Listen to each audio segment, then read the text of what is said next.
আজকে যেই প্রবন্ধটির থেকে আলোচনা করব শ্রী ভগবান উবাচের, সেটা হচ্ছে নিঃস্বার্থ সঙ্গী। আলোচনায় যাওয়ার আগে গুরু প্রণাম মন্ত্র দিয়ে আলোচনা শুরু করব। ওম গুরু ব্রহ্মা গুরু বিষ্ণু গুরুদেব মহেশ্বরঃ গুরুরেব পরম ব্রহ্ম তস্মৈ শ্রী গুরবে নমঃ। সর্বপ্রথমে আমি আমার গুরু ভগবানের চরণে শতকোটি প্রণাম জানাই।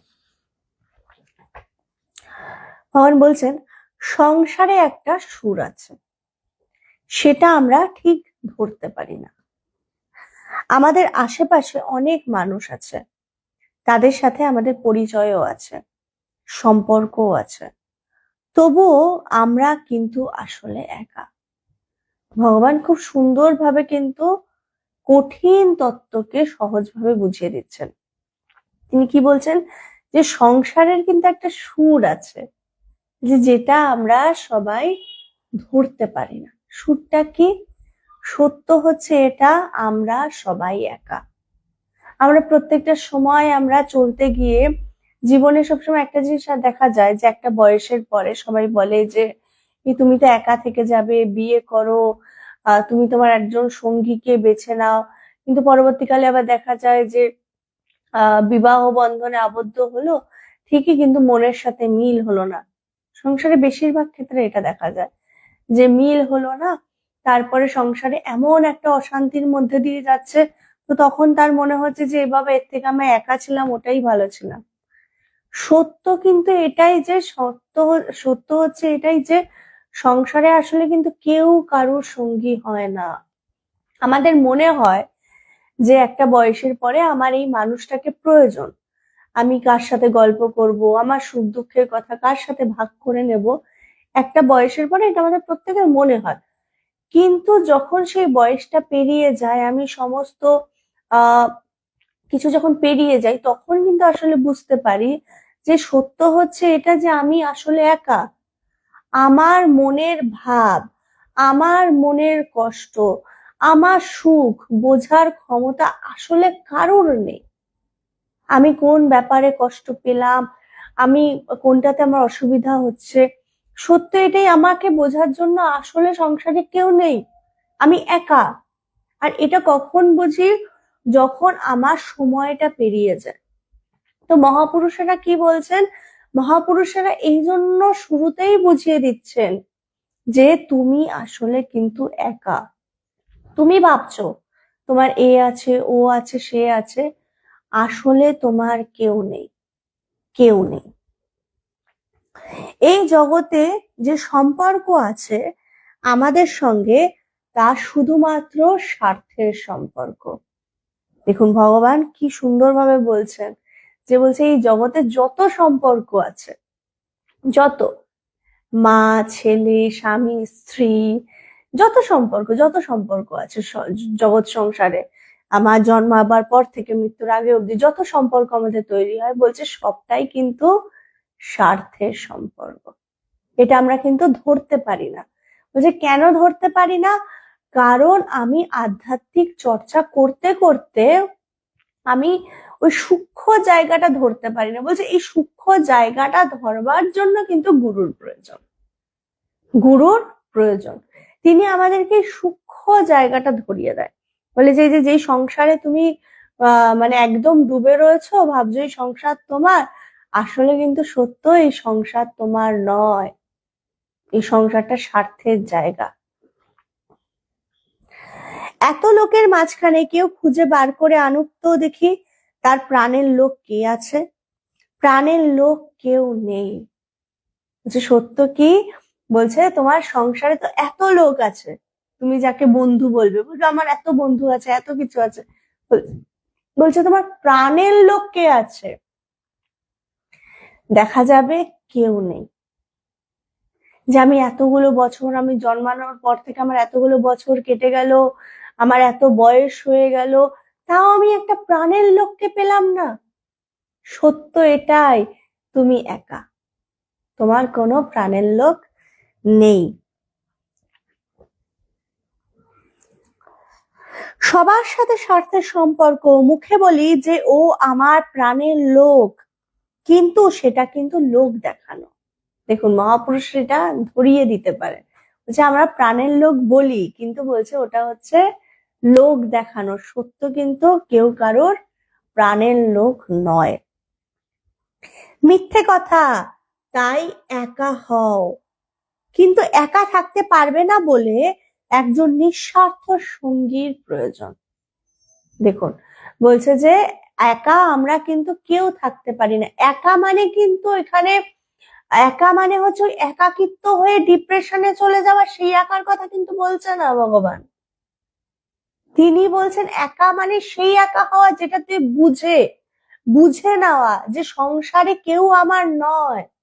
আমি যে প্রত্যেকটা দিন প্রত্যেকটা মুহূর্তে যে ঘুম থেকে ওঠার থেকে আমি সংসারের জন্য খেটে চলেছি, এবং পরবর্তীকালে ভেতরে ভেতরে একটা আশা করছি যে এ আমার জন্য ভাববে, ও আমার জন্য এটা করবে, ও আমাকে, আমি তো ওর জন্য এত ভালোবাসা দিয়েছি, আমি যতটুকু দিয়েছি তার থেকে হয়তো ভালোবাসা দিল বা একটু সম্মান দিল, এটা প্রত্যেকটা সময় আমরা কিন্তু আশা করি। বলছে এই আশাটা কেন করি? ভাবি মনে মনে যে সে আমার সঙ্গী, সে আমার জন্য পাশে আছে, সে আমার জন্য ভাবছে। কিন্তু ভগবান খুব সুন্দরভাবে ধরিয়ে দিলেন যে কি না, তুমি একা হও। একা কেন হতে বলছে? কিন্তু একা থাকতে পারবে না বলেই একজন নিঃস্বার্থ সঙ্গীর প্রয়োজন। সেই নিঃস্বার্থ সঙ্গী হলেন কে? ভগবান বা ঈশ্বর। বলছে তুমি তো একা থাকতে পারবে না। দেখুন, একা থাকার কিন্তু দু রকম আছে। একটা একাকিত্ব থেকে হচ্ছে যেটা হয় যে আমার কোনো বন্ধু বান্ধব নেই, আমি কার সাথে কথা বলবো, বা বন্ধু বান্ধব রয়েছে, আমি আমার মনের ভাব বোঝাতে পারছি না, বলতে বলতে আমি একা হয়ে গেলাম, একার থেকে আমি ডিপ্রেশনে চলে গেলাম, এই একটা একা। আর একটা একা হচ্ছে যে আমার বুঝে নেওয়া যে আমার এই সংসারে কেউ নেই, এই সংসারে আমার কেউ নেই। তাহলে তোমার কে আছে? আমার যদি সংসারে আমার কেউ না থাকে, আমি তাহলে বাঁচবো কিভাবে? আমি দিনের পর দিন আমার কাজগুলো করব কিভাবে? আমি তো শুধু শুয়ে বসে থাকবো না, যেই মুহূর্তে আমি জেনে যাব যে আমার কেউ নেই, তাহলে শুয়ে বসে তো আমি থাকবো না, আমার কাজগুলো তো করে যেতে হবে, আমার কর্ম তো আমাকে করে যেতে হবে, যতক্ষণ আমার নিঃশ্বাস মানে শেষ নিঃশ্বাস যতক্ষণ না আমি ত্যাগ না করছি। তো বলছে তাহলে কাকে সঙ্গী ভাববো? বলছে একমাত্র সঙ্গী ভাববে হচ্ছে ঈশ্বরকে। ঈশ্বরই তোমার একমাত্র সঙ্গী, তিনিই তোমার একমাত্র সঙ্গী, আর কেউ না। কিন্তু ভগবানকে তো সরাসরি পাওয়া যাবে না, এটাও সত্য। ভগবানকে তুমি সরাসরি তো পাবে না, তাকে তো তুমি ছুতে চাইলে ছুতে পারবে না। পারবে কখন? পারবে গভীরে গেলে, তখন তুমি অনুভব করতে পারবে তাকে, কিন্তু শুরুতে তো তুমি তাকে ছুতে পারবে না, তাকে অনুভব করতে পারবে না। বলছে তাই জন্যে গুরুর প্রয়োজন, তাই জন্যেই গুরুর প্রয়োজন। কেন? গুরুর মাধ্যমে আমি ভগবানকে অনুভব করি, সেই পরমেশ্বরকে অনুভব করি গুরুর মাধ্যমে, গুরুর স্পর্শের মাধ্যমে, গুরুর চিন্তনের মাধ্যমে। গুরু হচ্ছে একটা মাধ্যম, যিনি আমাকে সেই পরমেশ্বরের সাথে কানেক্ট করে দেন। যে হয় না, আমাদের যখন এই ইলেকট্রিকের মিস্ত্রিরা আসেন আমাদের বাড়িতে, তখন কি থাকে, আমরা কিন্তু কিছু বুঝি না, তাই না, ইলেকট্রিকের কোনটা কোন তার জয়েন করতে হচ্ছে। কিন্তু গুরু মানে যখন এই মিস্ত্রি আসে, সে কি করে, একটা তারের সাথে এরকম পেঁচিয়ে একটা যে সুইচটা দিয়ে দিল, ব্যাস আলো জ্বলে উঠলো, তাই না? শুধু কি করে, তারা জয়েন করে দেয়, জয়েন করে তারা ব্ল্যাক টেপ এগুলো লাগিয়ে দেয়, লাগিয়ে সুইচটা দিয়ে দেয়, শুধু একটা কানেক্ট করলো, কিন্তু আলো জ্বলে উঠলো। কিন্তু আমরা কিন্তু সেটা জানি না, এটা গুরু জানেন। গুরু জানেন শিষ্যকে কিভাবে সেই শক্তির সাথে কানেক্ট করতে হবে, কারণ একমাত্র গুরুই শিষ্যকে বুঝতে পারে। তাই বলছে গুরু চিন্তনই কিন্তু গুরু সঙ্গ। যদি আমি গুরু সরাসরি সঙ্গ করতে পারছি না, গুরুকে দূর থেকে, কিন্তু তাতে কি করব, আমি গুরু চিন্তন করব, গুরুর চিন্তা করব। এবং আমি যদি দীক্ষা নেওয়া হয়ে থাকে, তাহলে আমি খুবই ভাগ্যবান, তিনি আমাকে অলরেডি জুড়ে দিয়েছে। এখন আমার কাজ নিষ্ঠা সহকারে যতটা পারা যায় বেশি বেশি করে জপ করা। বলছে যত বেশি জপ করব, যত বেশি আমি তার চিন্তার মাধ্যমে থাকবো, আমি তত তত সেই পরমেশ্বরের সাথে কানেক্ট হব, তত ঈশ্বরকে আরো বেশি বেশি করে অনুভব করব। এই অনুভবটা করব কিন্তু গুরুর সাহায্যে। তাই আধ্যাত্মিক পথে গুরু হচ্ছেন এমন যে যিনি আমাদেরকে সাহায্য করেন সেই জায়গায় পৌঁছাতে। আমরা রোজ বলি গুরু ব্রহ্মা, গুরুর বিষ্ণু, গুরুর দেব মহেশ্বরা, এর চেয়ে শ্রেষ্ঠ কথা আর কিছু হতে পারে না। কা তব কান্তা কস্তে পুত্র, কে তোমার স্ত্রী, কে তোমার পুত্র, এই সংসারে কেউ কারো নয়। একটা গান আছে না, এসেছি একা যাব একা। আমরা যে জন্মেছি এটা আমরা অন্যকে দেখে জানতে পারি, মানে একটা শিশু জন্মানো দেখে বুঝতে পারি। আবার যে মরে যাবে সেটাও কিন্তু আমরা অন্যের মৃত্যু দেখে জানতে পারি, কিন্তু মৃত্যুটা কি তা কিন্তু জানতে পারি না। বলছে আমরা কেমন, আমরা কিন্তু সব ভুলে যাই। আমরা যত বড় হতে থাকি আমরা সবসময় বর্তমানে থাকি, তো আমরা ভাবি আমাদের সমস্ত কিছু ভীষণ সুখের, ভীষণ আনন্দের, আমি কোনোদিন মরবো না, আমি কবে জন্মেছ। কিন্তু সামনে যখন কোনো বাচ্চা আসে তখন বোঝা যায় আমিও এই অবস্থার মধ্যে একটা সময় ছিলাম। বা যখন আশেপাশে কোথাও মৃত্যু ঘটে তখন কিন্তু দেখা যায় বেশিরভাগ মানুষের একটা চিন্তা এসে যায় যে আমারও একটা সময় মৃত্যু হবে। তার আগে কিন্তু আমি এগুলো নিয়ে ভাবনা চিন্তা করি না। তো বলছে তাই জন্য কি তুমি এসেছো, মৃত্যু এবং তুমি মরবে, দুটোই কিন্তু হবে তোমার জীবনে। যত তাড়াতাড়ি পারা যায় এটা বুঝে নেওয়া যে তুমি কিন্তু সংসারে একা, তোমার কেউ নেই, তুমি এসেছো একা, যাবে একা। তাই যদি সঙ্গী করতে হয় তাহলে কাকে করব না, একমাত্র ঈশ্বরকে, আর কাউকে না। আর কারো থেকে কোনো কিছু আশাই রেখো না।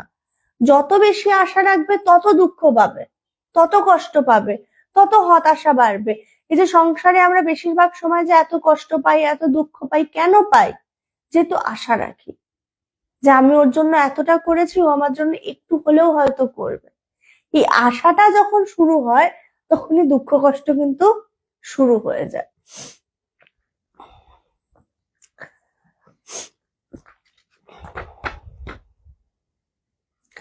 আমরা আমাদের জন্মটাও জানতে পারি না, মৃত্যুটাও জানতে পারি না, শুধু মাঝখানের পিরিয়ডটা দেখেই আমরা সব কিছু করে থাকি। এই জগতে সার বস্তু কিছু নেই। ঠাকুর বলছেন যে পেঁয়াজের খোসা যতই ছাড়াবে কিছুই খুঁজে পাবে না। ঠাকুর রামকৃষ্ণদেব বলছেন না, সরি। তেমনি জগতেও সার বস্তু কিছু নেই। সার বস্তু হচ্ছেন ঈশ্বর। এই জগৎটা যদি সুন্দরী হতো তাহলে আমরা কিন্তু ঘুমাতাম না। আমরা ওষুধ খেয়ে জেগে থাকার চেষ্টা করতাম, তা কিন্তু হয় না। কোটিপতিরাও ঘুমের জন্য প্রস্তুত থাকে। কেন আমরা ঘুম ভালোবাসি? জগতে যত কিছু সুন্দর জিনিস হোক না কেন, ঘুমের সময় কিন্তু আমরা কিছুই দেখতে চাই না। ঘুমের মধ্যে কিছু থাকে না, এই জগতের কোনো সুন্দর জিনিসও কিন্তু তখন থাকে না, সবটাই আমার মধ্যে। ঘুমও আমার মধ্যে, জগৎও আমার মধ্যে, ভগবানও আমার মধ্যে। দেখুন খুব সুন্দর একটা কথা, যে যদি জগৎটা সত্যই হতো, এতই সুন্দর সবকিছু হতো, তাহলে কিন্তু আমরা ওষুধ খেতাম এই জন্যে যে আমি ঘুমোতে চাই না, আমি জেগে থাকতে চাই। কিন্তু সংসারে কি দেখা যায়, আমাদের ঘুম চলে যাচ্ছে দুশ্চিন্তায়, এবং আমরা দিনের পর দিন কিন্তু বলছি আমার ঘুম হচ্ছে না, এবং আমরা ওষুধ খাচ্ছি কি জন্য না, ঘুমানোর জন্য। ঘুমের ওষুধ খাচ্ছি, জেগে থাকার ওষুধ কিন্তু খাচ্ছি না। কারোর মুখ থেকে আজ অব্দি শুনেছি যে আমি জেগে থাকার জন্য ওষুধ খাই? ঘুমানোর জন্য ওষুধ খাচ্ছি। এটাতে কিন্তু আরো প্রমাণ হচ্ছে যে জগৎটা কিন্তু সত্য নয়, অতটাও সুন্দর নয় যে আমার সবসময় জেগে থাকতে ইচ্ছা করবে। আমরা কিন্তু একটা সময় আমাদের কিন্তু মন জানিয়ে দেয় সূক্ষ্মভাবে যে এগুলোর থেকে সরে আসো। কিন্তু আমরা সংসারের মায়া জালে এতটাই বদ্ধ থাকি যে আমরা বুঝতে পারি না, সরেও সরতে পারি না সেই জায়গার থেকে। তাই একটাই কাজ, একটাই জিনিস, রোজ প্রার্থনা করা যেন তিনি তোমাকে বুঝিয়ে দেয় এই জগৎ সংসার সত্য নয়। বুঝিয়ে দিলে কি হবে? বলছে বুঝিয়ে দিলে আমি আরো আনন্দে থাকবো, আমি আনন্দটাকে অনুভব করব ভেতরে, সংসারে থাকবো, সংসারে যাবতীয় দায়িত্ব কর্তব্য পালন করব, কিন্তু জানবো আমি একা, আমার একমাত্র সঙ্গী শুধুমাত্র ঈশ্বর। তখন দেখবো আমার সবার সাথে মেশা, সবার সাথে সবাইকে নিয়ে চলা, সবাইকে ভালোবাসা, সমস্ত কিছু বদলে গেছে, আমার দৃষ্টিভঙ্গিটাই বদলে গেছে। আমি চারিদিকে তখন সুন্দর জিনিস দেখতে পারবো, চারিদিকে সবকিছুর মধ্যে থেকে আরো বেশি রসাস্বাদন করতে পারবো, যেটা আমি পারি না প্রত্যেকটা মুহূর্তে। আমি প্রত্যেকটা মুহূর্তে আনন্দ করতে পারি না। টাকা দিয়ে কিন্তু আনন্দ হয় না, সবকিছু টাকা দিয়ে হয় না। আনন্দ করবার জন্য মন চাই। এই মনটা কিন্তু কে করে? আমরা নিজেরা করি। এই মনটা যদি আমার ভেতরে, যেমন এখন যদি আমি আলোচনায় করছি, এবার কারো যদি ইচ্ছা না হয় যে এই আলোচনাটা শুনবো না, আমার পক্ষে কিন্তু কাউকে জোর করে শোনানো মানে এটা সম্ভবই নয় যে না তোমাকে আলোচনা শুনতে হবে, সম্ভবই না। তোমার যদি মন না চায়, তোমার যদি ইচ্ছা না হয়, তাহলে কিন্তু তোমাকে কেউ সেই কাজটা করাতে পারবে না, ঈশ্বরীয় চিন্তাও তোমাকে করাতে পারবে না। কারণ তার কৃপা পাওয়ার জন্য তোমাকে একটু হলেও ইচ্ছা প্রকাশ করতে হবে, একটু হলেও চাইতে হবে, একবার হলেও ঈশ্বরকে চাইতে হবে, তুমি আমাকে বোঝাও, তুমি আমাকে উপলব্ধি করাও। রোজ প্রার্থনা সূক্ষ্মভাবে করতে হবে।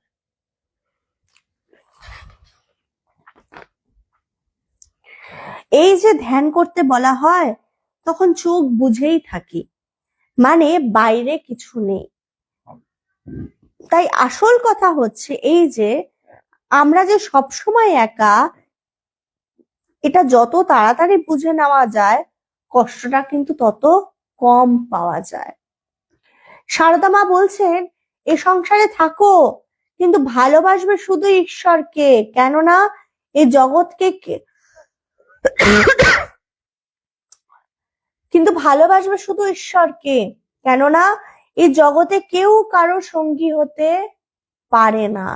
দেখছো না, আমার ভাই হাসপাতালে শুয়ে আছে, মানে যেই সময় ভগবান এই আলোচনাটি করছেন তখন তার ভগবানের ভাই হাসপাতালে রয়েছেন। তো সারদা মা যেটা বলছেন যে কি এই সংসারে থাকো, কিন্তু ভালোবাসবে শুধু ঈশ্বরকে। সারদা মা কিন্তু বলছেন না, বা কোনো মহাপুরুষ বলছেন না যদি সংসারে থাকো তো ভালোবাসবে তুমি তোমার পরিবারকে, তুমি তোমার জমি জায়গাকে, তুমি তোমার সবকিছু, সংসারে সবকিছুকে আরো মানে কি বলবো, আরো জাপটে ধরবে, আরো এগুলোর মধ্যে আরো ডুবে যাবে। কেউ বলছে না, কোনো মহাপুরুষ বলছেন না। সবাই শুধু একটা কথা বলছেন, সমস্ত কাজ করো, সমস্ত দায়িত্ব কর্তব্য পালন করো, কিন্তু কোনো কিছুর সাথে যুক্ত হয়েও না, যুক্ত হয়েও না। যদি যুক্ত হতে হয়, একমাত্র যুক্ত হও ঈশ্বরের সাথে, আর অন্য কিছু কারোর সাথে না। কারণ তিনি একমাত্র তোমার সঙ্গী, আর কেউ না।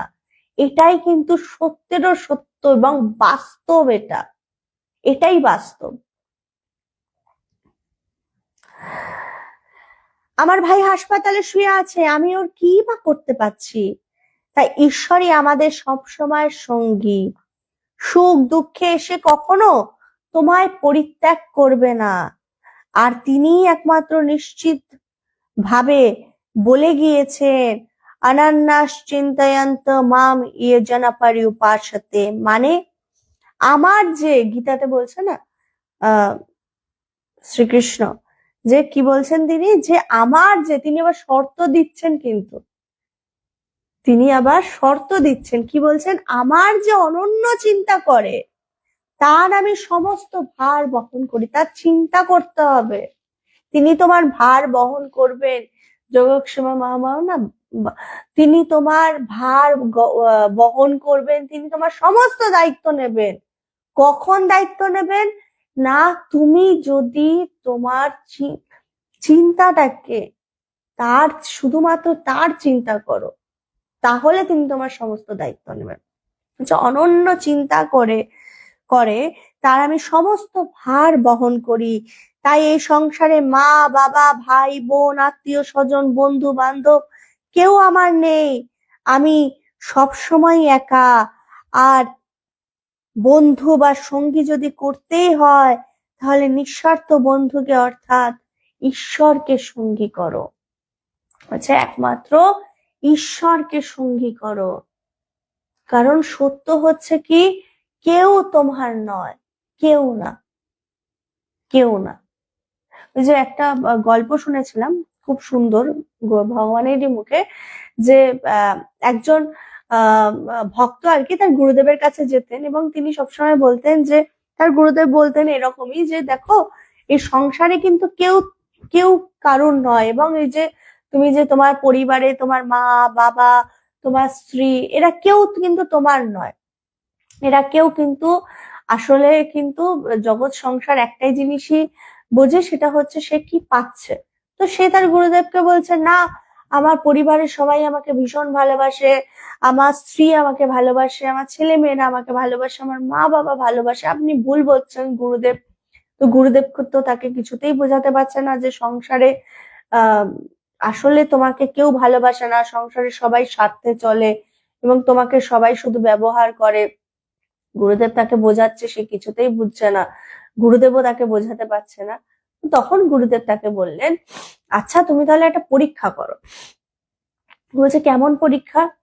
বলছে, আমি তোমাকে একটা ওষুধ দেব, সেই ওষুধটা খেয়ে তুমি মরে যাওয়ার অ্যাক্টিং করো।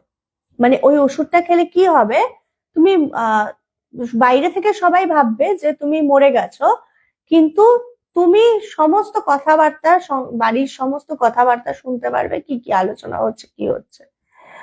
তো গুরুদেবের সাথে তার কথা হয়েছে এবং সে বলেছে, না আমার বাড়ির লোকেরা সবাই আমাকে ভীষণ ভালোবাসে এবং আমার জন্য যা খুশি তাই করতে পারে। আপনি গুরুদেব, আপনি জানেন না, আপনাকে আমি প্রমাণ করিয়ে দেব যে ওরা যে আমাকে কতটা ভালোবাসে। তো গুরুদেব বলেছে, আচ্ছা। তো গুরুদেবের থেকে ওষুধ নিয়ে এসেছে এবং যথারীতি ওষুধ খেয়েছে। ওষুধ খাওয়ার পরে তিনি এমন জায়গায় মরেছেন যে মানে তিনি এমন জায়গায় দেহটাকে ত্যাগ করেছেন যে তার দুটো দরজার মাঝখানে, এমন একটা জায়গা যে যেতে আসতে সমস্যা, এবং পরিবারের সবাই তো ভীষণ কাঁদতে শুরু করে দিয়েছে, কারণ তাকে ডাক্তার ডেকেছেন এবং ডাক্তার তাকে মৃত ঘোষণা করেছে। সবাই কাঁদছে এবং সবাই বলছে, তুমি চলে গেলে আমার কি হবে, আমার কি হবে। তো সে তো মনে মনে ভীষণ খুশি হচ্ছে, এই তো আমি আমার গুরুদেবকে মিথ্যা প্রমাণ করব। আমার গুরুদেব আমায় বলেছিল এরা আমাকে ভালোবাসে না, এরা আমার জন্য কাঁদবে না, এরা সবাই স্বার্থপর। এই যে এরা যে এত কাঁদছে এবং এত আমি গুরুদেবকে প্রমাণ করব যে এরা আমাকে কত ভালোবাসে, এবং গুরুদেব যে মিথ্যা সেটা আরো প্রমাণ হচ্ছে। এই করতে করতে সবাই কাঁদছে, কেঁদে চলেছে। 1 ঘন্টা হয়ে গেছে, 2 ঘন্টা হয়ে গেছে, 3 ঘন্টা হয়ে গেছে, 5 ঘন্টা হয়ে গেছে, তাও কেঁদে চলেছে। এবার একটা সময় হয়েছে যে তার মৃতদেহটাকে ওঠানো হবে এমন সময়। তো তখন যারা তাকে ওঠাবে, সেই সময় তাকে বলা হচ্ছে যে এই দরজার এই সাইডটা কাটতে হবে, কেটে তারপরে তার বডিটাকে বার করতে হবে। তো সে তো সব শুনছে যে কি কি আলোচনা হচ্ছে। তো তখন তার স্ত্রী কাঁদছে এবং কাঁদতে কাঁদতে বলছে, ও তো মরেই গেছে, ওর পাটাকেই বেঁকিয়ে বার করো, দরজাটা কে কাটবে কেন, ও তো মরেই গেছে এবং এই দরজাটা কেটে তোমার কি করবে।